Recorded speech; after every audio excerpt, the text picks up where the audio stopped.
Hey guys, how's it going? It's Danconia and welcome back to the Overwatch World Cup Roundup 2019. And you may be thinking, well, the World Cup's over, so why are you making another video on it? Well, I wanted to take a look at how South Korea got it so wrong, right? South Korea, we've always known as the most dominant force in Overwatch esports. They were 3-time winners of the Overwatch World Cup and looked pretty much undefeatable. They always had that clutch about them. This year, however, things went wrong. They lost to France in the group stage, then they lost to the United States in the group stage. They struggled against Denmark in the quarterfinals, and then lost to the United States in the semi-finals, and were bumped down to the bronze medal match, which they did win quite convincingly over France, but they did miss out on the gold medal. They didn't even get to that final gold medal match. So, where did South Korea get it wrong? And, to be quite honest, it's not the coaches. They have Krusty, who is the Overwatch League winning coach with the San Francisco Shock, so it's not the coaches for the South Koreans here.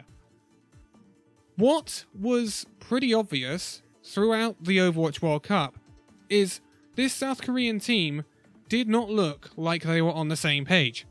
They didn't look as gelled, as, as in sync as they usually are. Normally, when we're used to South Korea, they are so fluid, they are so technically brilliant, their shot calling is really good, and you can't step out of line once against the South Koreans because they will capitalize on it and crush you. Literally crush you. So, what went wrong? Well, I think it must be a shot calling issue for the South Koreans here. When I look at these players, so the Overwatch World Cup squad for the South Koreans this year was Carpe, Architect, Haxel, Choi Hyobin, Mano, IDK, and Bidozin. Now, I had suspicions about Carpe when we were going into this World Cup, and he kind of did his job, right? There was not too much outstanding. He did look very good on the Reaper. Obviously, he couldn't really crack out the Widowmaker or McCree all that much because the meta doesn't allow it. But when he was called upon to play that Reaper, he was really good.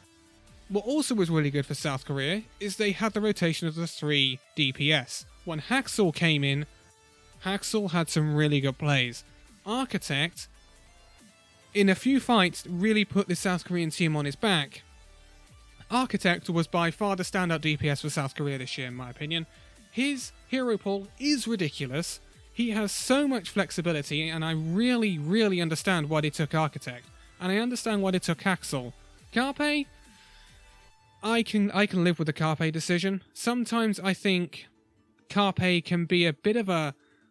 if you're in the UK, a bit of a Marmite pick, right? Or in Australia, a Vegemite pick sort of thing. You either love him or you hate him. He either pops off or he's nowhere to be seen. So Carpe, I'm not too worried about in this World Cup. He did have a pretty good showing.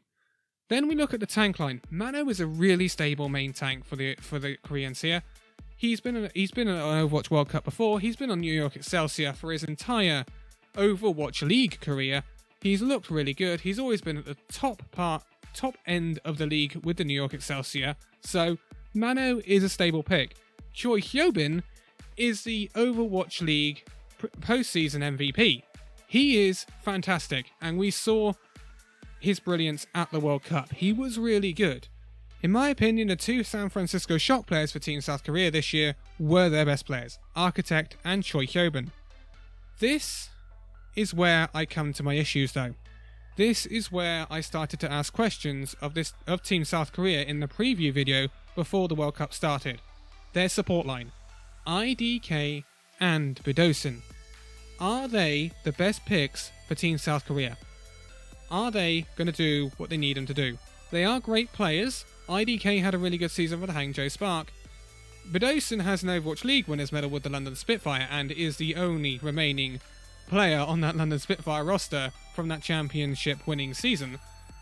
But Bidozin was with the London Spitfire this year, and London Spitfire didn't have an amazing year. IDK with the Hangzhou Spark, yes, Hangzhou Spark had a really good year, but they weren't anywhere near winning the Overwatch League. And then I look at some of the options South Korea did have. So, I got the Overwatch League website up and I looked at the stats. Right. Bdosin is kind of like an Ana, Zen, Moira main, right? He can flex to other heroes, but really in Triple 2 Row-Lock we don't see that happen. So, we've got to have a fair comparison here, we've got to find players that have a similar hero pool. 2 players I've picked out that have a similar hero pool to Bdosin are Twilight of the Vancouver Titans and Violet of the San Francisco Shock. So, the reason I haven't included JNATHYN, who has a similar hero pool, is I've heard rumours that he did not want to take part in this Overwatch World Cup. I can't compare a person if they didn't want to take part. That's kind of not fair. But Violet and Twilight are my standout picks here. Obviously, when we're talking about the San Francisco Shock and Vancouver Titans, we're talking about Overwatch League finalists this year. But that doesn't always paint the whole picture. We have to look at time played, we have to look at their stats. And this is where it gets interesting for me, right? So, Bdosin, healing per 10 minutes in the Overwatch League this year, 8,836. Then I take a look at the other 2, right? So, Violet, 10,409, Twilight, 9,320. So they have a higher healing output per 10 minutes in the Overwatch League this season than Bdosin does. Twilight and Violet also have more final blows, average per 10 minutes, than Bdosin does. The only actual stat that works in Bdosin's favour here is his deaths. He has fewer deaths per 10 minutes than Violet or Twilight. But it's very minor. It's a very, very minor advantage. So, you have to ask the question, why Bdosin? Well, maybe because of his flexible hero pool, but then again, South Korea have 3 DPS, so they don't really need that flexibility. Are you really going to take him just for the flexibility of him being able to play a Roadhog? Then who do you play in support? Well, you don't have another support, so you're not going to play him there, are you? So, then I think shot calling. Well, actually, Bdosin wasn't London's shot caller last season, I don't believe. And when he did do shot calling during the GOATS meta, did we see how London did? Yeah. Not brilliant. Not brilliant, let's not lie here. And apparently, I've heard rumours, nothing confirmed, that Bdosin was perhaps some of the problem with London's shot calling during the GOATS meta. So, is Bdosin's shot calling brilliant? I don't know. Is it better than perhaps Twilight or Violet? I don't know. It looks to me on paper, and I don't know from internal tryouts or whatever, or what was in the brains of the South Korean committee this year, it looks on paper to me that Violet and Twilight were better choices than Bdosin. So, then you would say, well, who do you take, Violet or Twilight? I would absolutely take Violet. Absolutely. They are very close. They are very close in terms of their stats. But I would take Violet. He's got more healing output per 10 minutes. And the synergy... Remember the 2 players I said did the best for South Korea this year? The 2 San Francisco Shock players. He would have really great synergy with Choi Hyobin and Architect. This is what I'm saying. This is what I'm saying. What did Team United States have? They had Moth, they had Super, and they had Sinatra. All playing for the San Francisco Shock. Like a spine running through their team. South Korea could have had this if they had taken Violet instead of Bdosin. It's just me spitballing here, but in my opinion, why did they not take Violet instead of Bdosin? Or even Twilight instead of Bdosin? Twilight would have worked pretty well with Haxel. So that's my first issue. Then we look at IDK.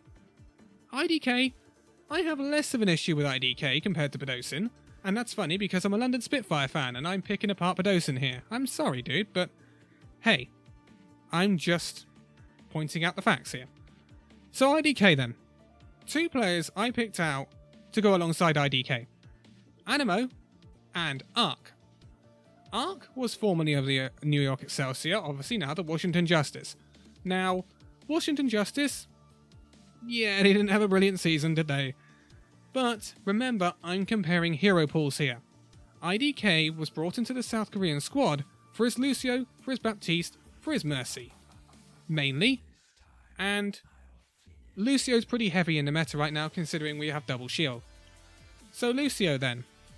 Lucio, Arc can play Lucio, so can Animo. They can also play the Mercy and the Baptiste. So they're looking pretty good in terms of replacements for IDK.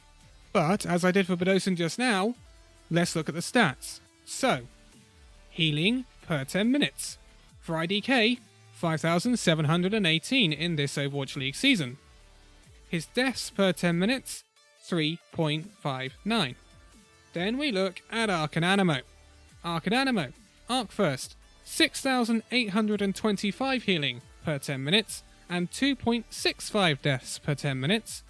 Animo, 2.75 deaths per 10 minutes and 6,563 healing per 10 minutes. Okay, better stats for Arc and Animo. Interesting.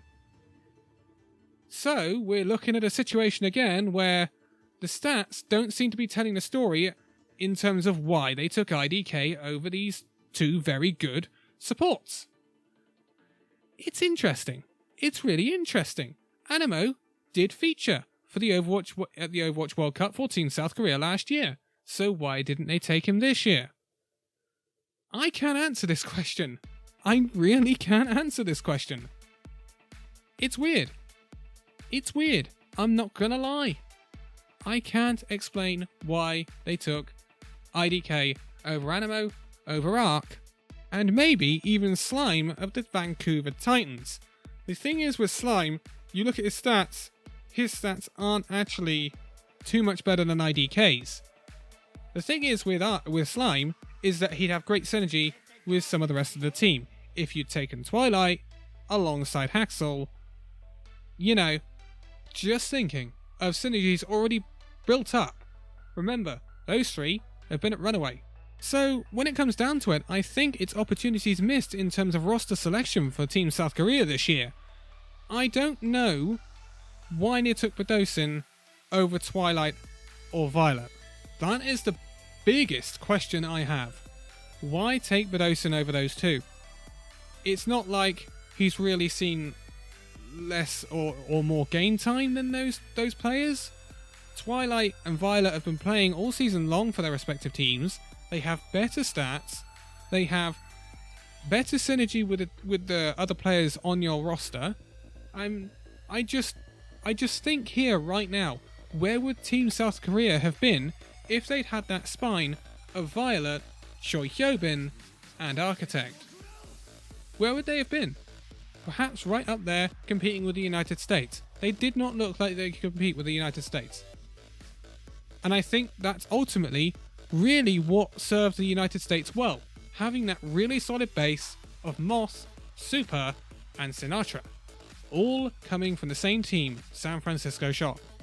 So, this is me trying to put together some reasons perhaps why South Korea didn't achieve what they wanted to achieve and what they have been achieving at the World Cup this year. I think it purely comes down to roster and poor shot calling. They did not look like they had the synergy that they usually do. And I think that's down just purely to the roster they fielded. When you look, previously you had a spine of the New York Excelsior in 2018 where you saw Animo, Jonak and Libero in the team. In 2017 you had 3 players from the New York Excelsior, Sabi, Obi, Flower and Mano, and Zumba, Rouge Hong and Toby from the Seoul Dynasty. And in 2016, obviously, you had the base of Lunatic High, which was Miro, Rouge Hong and Eska. So, this year, it felt like it was missing that 3-player base from one team, which they easily could have had. Why didn't they take Violet?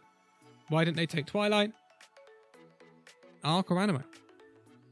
There are questions for the South Koreans to answer, but I'm sure they will bounce back next World Cup. I'm sure of that, because that nation, in terms of esports, has a lot of pride, and that pride has really been damaged at this World Cup. and you could see it on the players' faces. They were devastated. So I would expect this team to really bounce back. I just think it's that support line that's let them down this year. I can't put it down to the DPS and tanks. They're too good. They're too good.